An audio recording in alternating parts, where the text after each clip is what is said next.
2022-এর পর আবার আসানসোলের প্রার্থী তৃণমূল কংগ্রেসের টিকিটে শত্রুঘ্ন সিনহা আমাদের সাথে আছে। স্যার, বাংলাতেই জিজ্ঞেস করছি কারণ আপনি খুব স্পষ্ট বাংলা বলেন, ভালো বাংলা বলেন, তাই জন্য আপনাকে জিজ্ঞেস করব এইবার 2022-এর থেকে কতটা ডিফারেন্ট আসানসোল? ডিফারেন্ট কেন, আমরা একবার সব ভাই একজোট হয়ে এসেছি এখানে।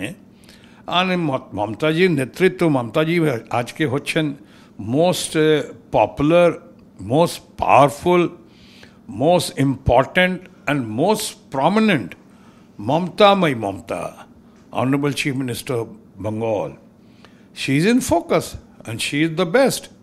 উনি আজকে যা নেতৃত্ব দিয়েছেন, কালকে সবাইকে নিয়ে উনি অফিশিয়ালি পুরো ডিক্লেয়ার করলেন কালকে, সেইটা আমি দেখেছি, কালকে দেখলাম পুরো কান্ট্রিতে এরকম কেউ প্রেজেন্ট করেনি যা উনি করলেন কালকে। তাহলে দ্যাট মিনস কি we are absolutely fully prepared.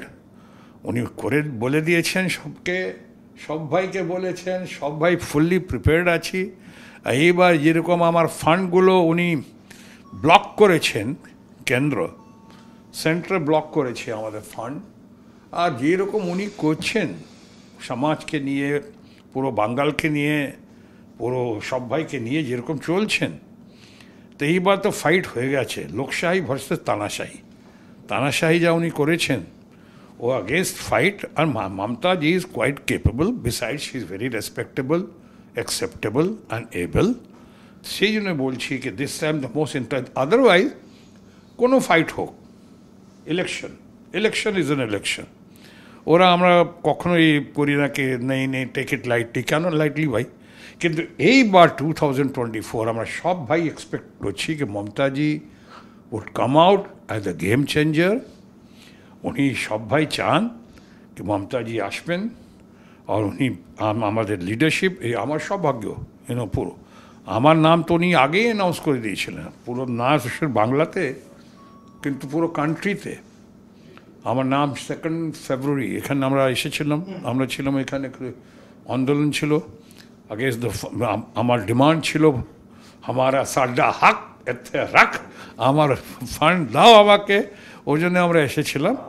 কিন্তু ভিতরে গিয়ে উনি আমার নাম বললেন কি দেখো 42 সিটস আছে বাঙ্গালতে, আর সব সিটের ফয়সলা তো পার্টি করবে, কিন্তু এক সিটের ফয়সলা হয়ে গেছে, ডিসিশন হয়ে গেছে, সেটা হচ্ছে আসানসোল সিট। আর শত্রুঘ্ন সিনহা উনি থাকবেন, উনি রেকর্ড ব্রেকিং মার্জিন থেকে জিতেছেন লাস্ট টাইম, আর ল্যান্ডস্লাইড ভিক্টরি করলেন। সো ওনার তো আমরা চেঞ্জ করবো না, উনি আছেন। তো আমাদের সব ভাই হাততালি দিয়ে এই করলো, ওয়েলকাম করলো।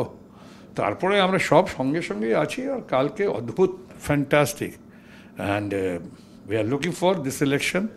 আর নিশ্চয়ই আমরা জিতবো আমরা। লিটারালি পলিটিক্যাল র্যাম্পে হাঁটলেন আপনারা সবাই কালকে।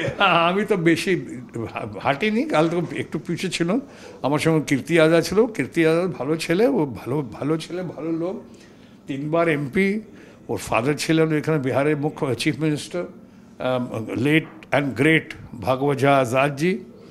সো আমরা সঙ্গেই ছিলাম, কিন্তু যা কালকে সিন দেখেছি আমরা, ও আর এরকম সিন এর আগে আমরা দেখেছিলাম প্যারেড গ্রাউন্ড থেকে। সব অপোজিশন লিগে সব ভাই, আমিও 19 বোধ হয়, 19, হ্যাঁ আমিও এসেছিলাম। And I was almost like the main speaker এখানে। আর তারপরে আমি কালকে দেখেছি এখানে ফ্যান্টাস্টিক, দ্য পিপল সাপোর্ট। কোথাও স্যার মনে হয় মমতা বন্দ্যোপাধ্যায়কে অ্যালায়েন্সের প্রাইম মিনিস্টার ফেস বানালে, যেহেতু আপনি বললেন উনি গেম চেঞ্জার, তাহলে আজকে ইন্ডিয়া অ্যালায়েন্সটা আরও বেটার পজিশনে থাকতো ইলেকশনের আগে? দেখো, আমি বলতে পারি Mamataji is capable, capable, respectable, acceptability আছে, ওর ক্যাপাসিটি আছে, ক্যাপাবিলিটি আছে। She is qualified to be the Prime Minister of the country. She tried, tested and successful. কিন্তু এইসব আমি বলতে পারবো না, ওরা যা গ্রুপ হোক সে গ্রুপটাই ডিসাইড করবে।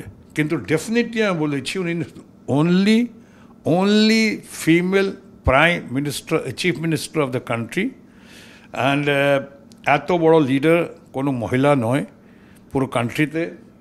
উনি যেরকম করছেন উনি, আর যেরকম উনি করছেন মাননীয় প্রধানমন্ত্রী, উনি এখানে এসে যেরকম বলছেন দিদি মজাক করছেন এরকম দিদি ও the selection of words or expression ও আমি কখনো কেউ অ্যাপ্রিসিয়েট করে না। এবার এসে কাকা যে বলেছেন উনি, people of Bengal will give a befitting answer to the ruling party in general and BJP NDA in particular this time.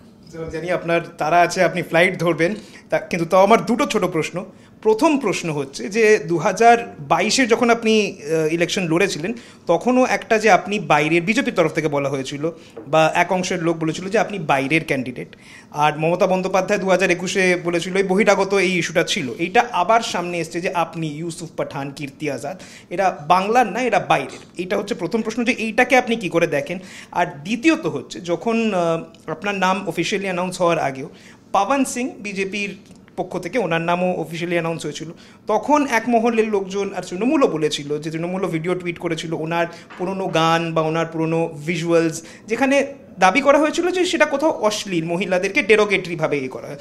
BJP কাল থেকে আপনার কোনো একটা পুরনো সিনেমার একটা ক্লিপ করছে যে আপনিও ওরকমই কিছু ছবি বা ওরকম কোনো ফিল্ম করেছেন। প্রশ্নটা স্যার সিম্পল, যে কোথাও কি আর্টিস্টদের জন্য, স্পেসিফিক্যালি ফিল্ম স্টারদের জন্য এটা ডিফিকাল্ট হয়ে যায় রাজনীতিতে ক্যাম্পেইন করা বা প্রচার করা? কারণ পুরনো তাদের কোনো পার্সোনাল না কিন্তু প্রফেশনাল কাজকেই সামনে তুলে এনে দেখানো হয়, আর কোথাও একটা ক্যাম্পেইন ওরকম অ্যান্টি ক্যাম্পেইন একটা হয়ে যায়। কতটা ডিফিকাল্ট হয়ে যায় একটা আর্টিস্টের জন্য? এই দুটো প্রশ্ন দেখানো হয়, সেইটা এরকম করছে এরা। আমি তো কত ছবিগুলি আপনি দেখেছেন আমি মার্ডার করেছি, তো আমাকে কি মার্ডার করে আপনার দেবেন?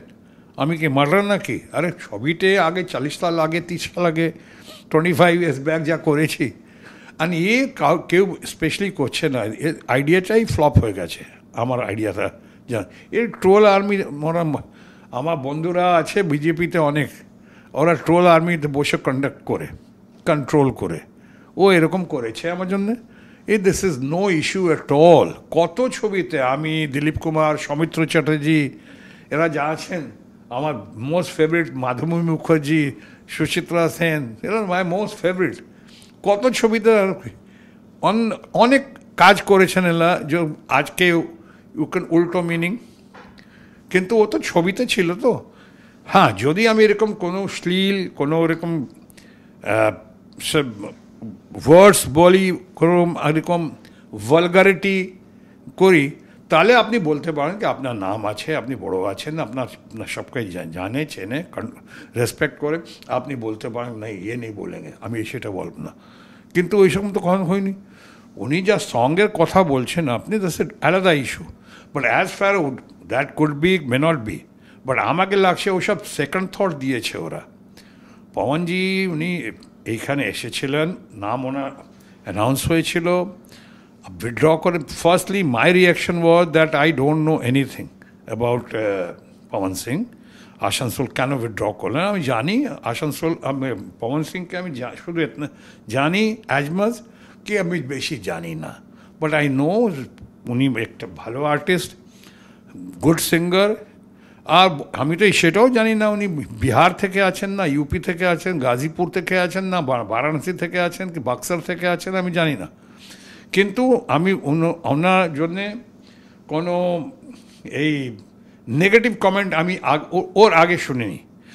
হাউ এভার উনি উইথড্র করেছেন, ওর পার্টি উইথড্র করেছে, আমি তো জানি না, সেইটা ইনার পার্টি ম্যাটার। ও উনি উইথড্র করেছেন, কেন করেছেন, নান অফ মাই বিজনেস। কিন্তু আমাকে যদি আপনি জিজ্ঞেস করবেন আমি বলবো ঠিক আছে, আমি তো ওয়েলকাম করি। আমি কখনো অপোজিশন ক্যান্ডিডেটস নাম আর কখনো আমি অপোজিশন ক্যান্ডিডেটস কোনো পার্সোনাল অ্যাটাক করি না, নেভার। আমি পার্টি সম্বন্ধে বলতে পারি, আমি ইস্যুর উপরে বলতে পারি, কিন্তু এরকম আমি কখনো কথা বলি না। So I still welcome him or anybody who comes for আপনার। After all it's in democracy, election, উনি না আসবেন কেউ আর আসবে। So and plus taking any artist name or artist's old film and quoting it out of context, highly, I would say, condemnable and hashi subject. আউটসাইডারের যে ইস্যুটা আবার যেটা আউটসাইডার ইস্যু তো এরকম কেন বলছেন এরা? উনি জানেন outsider issue. Baba Saheb Ambedkar, the great father figure of god father of the father of the Indian constitution, উনি বাঙ্গাল থেকে জিতেছিলেন। বাবা দে তো most respected honourable Pranab da, উনি বড়োদরা গিয়েছিলেন ইলেকশন জন্যে। Late and great madam Gandhi Chikmagalur থেকে ফাইট করলেন। আমার ফ্রেন্ড আর গ্রেট লিডার সুষমা স্বরাজ, উনি বেলারি গিয়েছিলেন। And not last but not the least, আমাদের প্রাইম মিনিস্টার, আমাদের বললাম আমরাও প্রাইম মিনিস্টার, আমাদের prime minister honourable Narendra Modi, উনি গুজরাটের লোক, বারাণসী এসে উনি ফাইট করলেন। আর এখনও আছেন বারাণসী থেকে এমপি। তো আউটসাইডে বলবো নাকি? এ তো constitution has allowed anybody and everybody to go preach practice with সর্বধর্ম সমভাব। আমি শিখেছি ওখান থেকে, আসানসোল থেকে, সিটি অফ ব্রাদারহুড, সর্বধর্ম সমভাব। Anybody can go anywhere, do business or fight election. So people should just out of context এরা বলে, no meaning at all. Thank you. অসংখ্য ধন্যবাদ স্যার। আপনি আমাদের সাথে কথা তো অনেকবারই বলেন, কিন্তু আপনি আগেও আমাদের আজ তাক বাংলাকে বাংলায় একটা ইন্টারভিউ দিয়েছিলেন, আবার ফুল ফ্লেজড আপনি কিন্তু বাংলায় আমাদের সঙ্গে পুরোভাবে কথা বললেন। আমরা কথা বললাম শত্রুঘ্ন সিনহার সঙ্গে, যিনি 2024-এর জন্য আসানসোলের প্রার্থী তৃণমূল কংগ্রেসের। ক্যামেরায় কিরণজিতের সঙ্গে সূর্যাগ্নি রয়, আজ তাক বাংলা, কলকাতা।